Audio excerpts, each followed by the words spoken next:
What's going on, guys? Masada Tech here with the Cyma M4 or just Cyma Gearbox. This can go in the M4. It can go in their HK 416, and I want to say it can go in their Scar. And correct me if I'm wrong, I believe this gearbox came out of the Scar. But here I have my terminal springs disconnected. Ended up using springs for another blaster and got lazy, so I just took them off this gearbox. But anyways, this video here, like I said, I'm just putting all the parts back in here, show you guys how to assemble a V2 gearbox. Now what I like to do first, start with my gears, particularly my spur gear. Go ahead and install it first, make sure it spins. Then sector gear. I'm gonna save the bevel gear last because you gotta do the anti-reversal latch and you don't want that popping out while you're trying to put everything else in.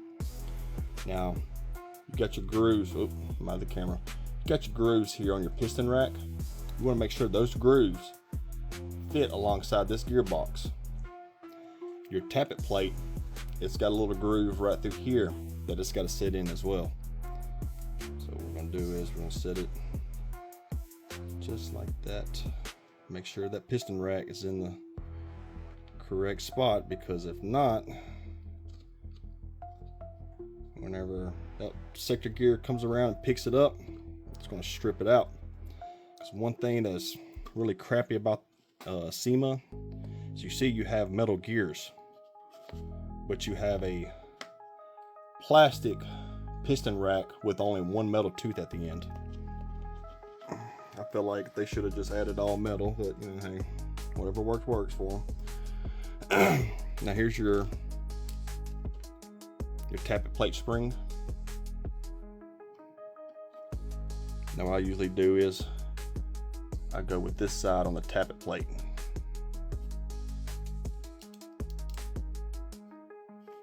And then take you like a little small flathead, something like this, and just pull it right on over. And to make sure it's working, do that there.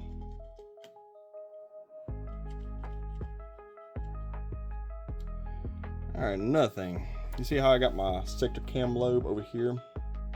I do that so it's not in the way of my tappet plate, so I know that the tappet plate's sitting at the front of the gearbox. I also keep my teeth away from the piston, so it's basically like right over here in this area is good. Now I can see my piston can move freely. Alright, now the trigger, a lot of people have problems with these. They can be a booger, but it just slides right into that hole and sits there. Now to get this back in the gearbox, you want to pick this up, get that front of that spring right there, the front of the gearbox, and kind of like pull it down a little bit. Probably should have put this in first, but we can make it work.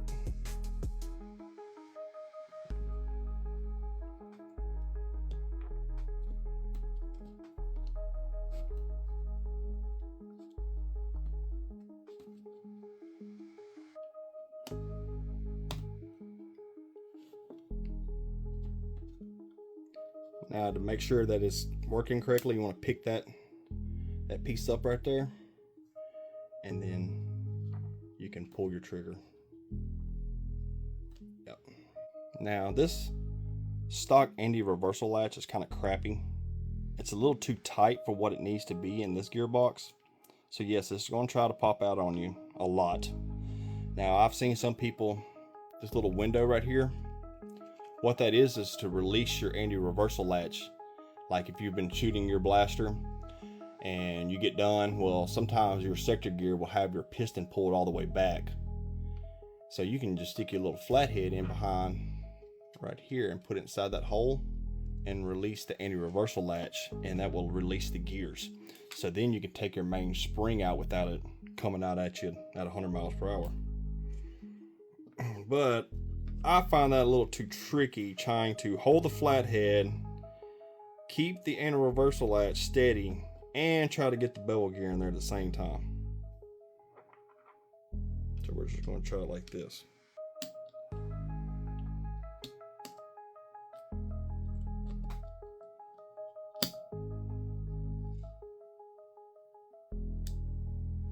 Now, it's kicked up right there to the side, but it has not came out from behind the bevel gear. I'm gonna leave it alone. I can fix that once I get the other half of the gearbox on. All right.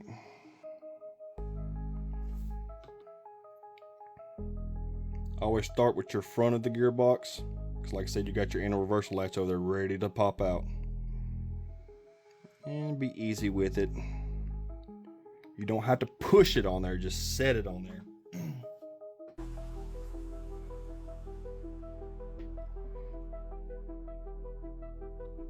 Let me look at this.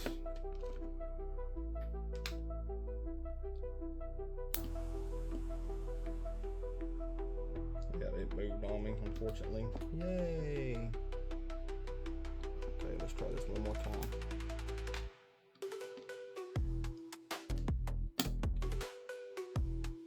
Now, here's another little trick I used to do back in the day. I would take me a flathead and put inside the hole there and set it right on top of the anti-reversal latch like that. Like I said, do the front of the gearbox first.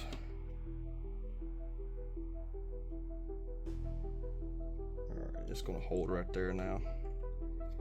Now, while I got that pressed, I'm not pushing down really hard, I'm just holding a little bit, making sure that all of my axles on my gears reach the bearings, because that's what's holding me right now. And wham bam.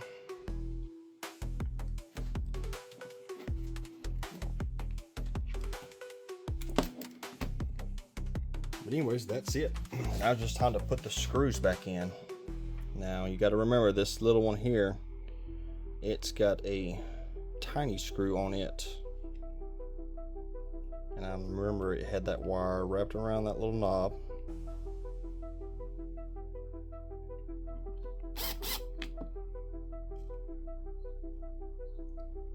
And this screw here's got a little flange on it. That goes right here for your trigger. And what I'll always do first before putting in the main spring here, take me a flathead and turn my bevel gear. Let's back this out a little bit here.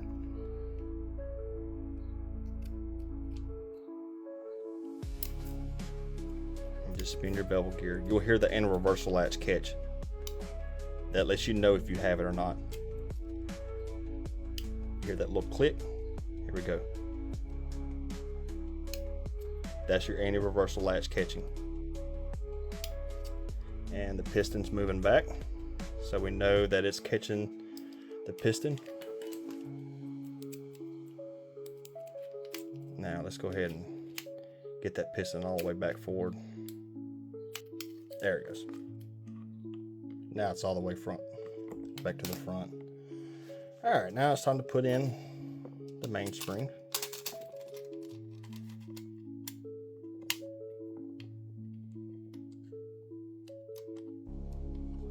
Make sure the teeth are not out towards these holes so they don't shoot out. Now it's back in. Now if you want to do that test over again with your mainspring, you can. Like I said, just spin your bevel gear and you'll hear those clicks. And while you hear those clicks, you can see the nozzle moving at the same time.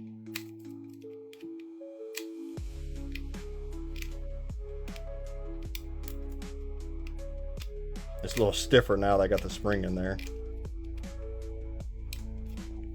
But yeah, it's retracting, so it's picking up. Now to put it in your grip, one thing you can do, I got one here, grip that belongs to somebody.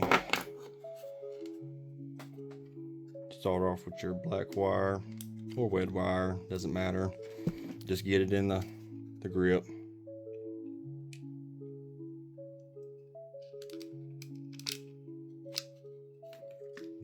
Sorry, I was off camera there for a little bit. But what I like to do is once I get them out the end of the grip here, kind of like straighten them up a little bit, because they will get bundled up right there. And then when you tighten the grip down, to the gearbox, you will pinch the wire and cut it.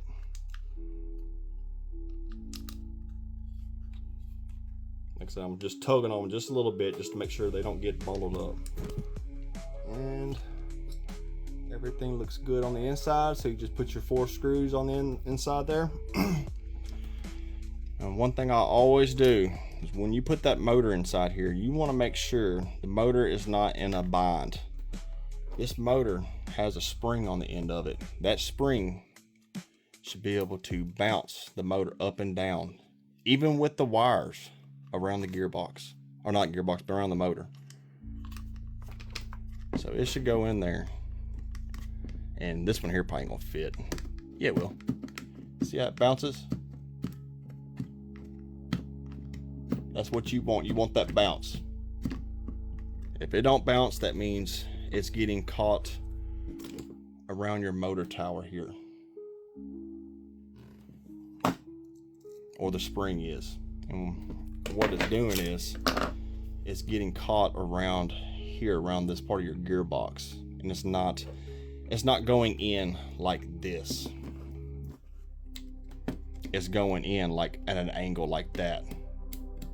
And when it goes at an angle, then it's gonna be on that bevel gear, and it can strip it out or strip out your pinion gear. So the motor's not bouncing in and out when you're trying to install it into the grip, then it lets you know you're doing something wrong. But yeah, just take your time, don't rush, don't force anything, don't get aggravated, because that leads to destruction. Anyways guys, y'all give me a like and follow, and thanks.